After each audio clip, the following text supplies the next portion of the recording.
Samantala, nagpatupad na ng pansamantalang ban ng Cybercrime Investigation and Coordinating Center laban sa gaming application na Gorebox. Kilala ang Gorebox sa paggamit ng iba't ibang uri ng armas at sa detalyadong paglalarawan ng karahasan sa gameplay nito. Samantala, muling nabuksan ang usapin kung dapat bang ibaba ang edad ng criminal liability. Ayon sa Malacanang, bukas si Pangulong Ferdinand R. Marcos Jr. na bisitahin ng batas tungkol dito habang ang Philippine National Police pabor na ibaba ito sa 12 anyos. Yan ang ulat ni Kenneth Pasyente.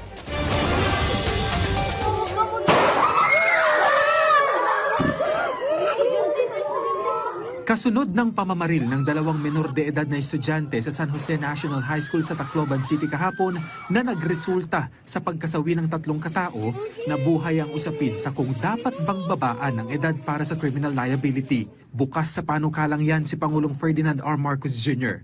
Wala pa pong napag-uusapan tungkol sa edad, pero ang sabi nga natin kung ano man ang maibibigay na version ng Kongreso, at titignan po yan ng Pangulo, pero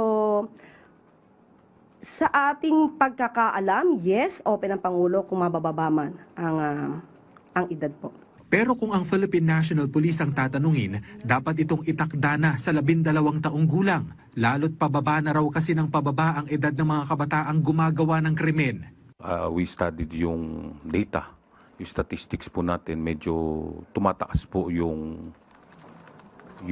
nai-involve ng mga CICL, yung mga children in conflict with the law. Kaya po sa amin ay titignan rin po naman kung may acted with discernment, di ba? Hindi mo naman, kumbaga, arbitrarily na kasama na kagad sila. Titignan pa rin naman po kung alam naman po nila ang kanilang ginagawa.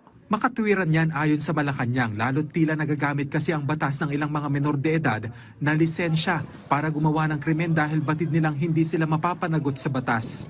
Nakikita po natin na pag sinabi natin ay hindi ka naman makakasuhan, mas malakas yung loob nila na gumawa ng hindi maganda.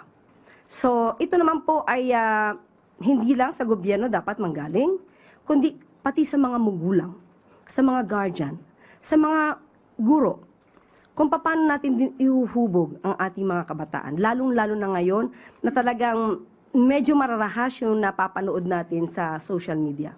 So tulong-tulong po talaga lahat para mas agapayan natin ang mga kabataan. Sinabi rin ng Malacanang na dapat mapag-aralan ang pag-amyenda sa Republic Act 9344 o Juvenile Justice and Welfare Act of 2006. Depende na lamang daw yan sa bersyon na makikita ng Pangulo. Kung ito naman ay magiging mas makakabuti sa ating mga kabataan at sa pagpapatupad ng ating batas ay sasang-ayunan naman po ng Pangulo yan. Bukas din si Pangulong Marcos Jr. sa pag-ban sa mga online game na may marahas na content na kinahuhumalingan ng mga kabataan. Lalo't batay sa report na ang mga ito umano ang nakaimpluwensya sa 2 estudyante na namaril. Na-report nga po na itong mga batang ito ay gumon sa paglalaro ng online gaming na marahas. So, napag-usapan po na yung mga ganong klaseng app ay dapat na maban sa Pilipinas. So maganda pong mungkahiyan at sana makagawa agad ng batas at open po ang Pangulo sa ganyang mga panukala. Sa tingin po natin, kahit hindi na po kausapin ng mga mababatas dahil sa nangyari pong ito, ay mabilisan din sila magbabalangkas ng batas para po maisakatuparan ito. Sabi naman ng palasyo na kailangan ng karagdagang pondo para sa panukalang makapaglagay ng mga well-trained na security guards sa mga eskwelahan. Sinalag din ng palasyo ang tirada ni VP Sara na resulta ang insidente ng kakulangan ng gobyerno sa pagkalap ng intelligence. May mga pagkakataon po na hindi maiiwasan ng mga ganitong sitwasyon, especially sa pangyayaring ito, mga estudyante, mga minor de edad, hindi terorista.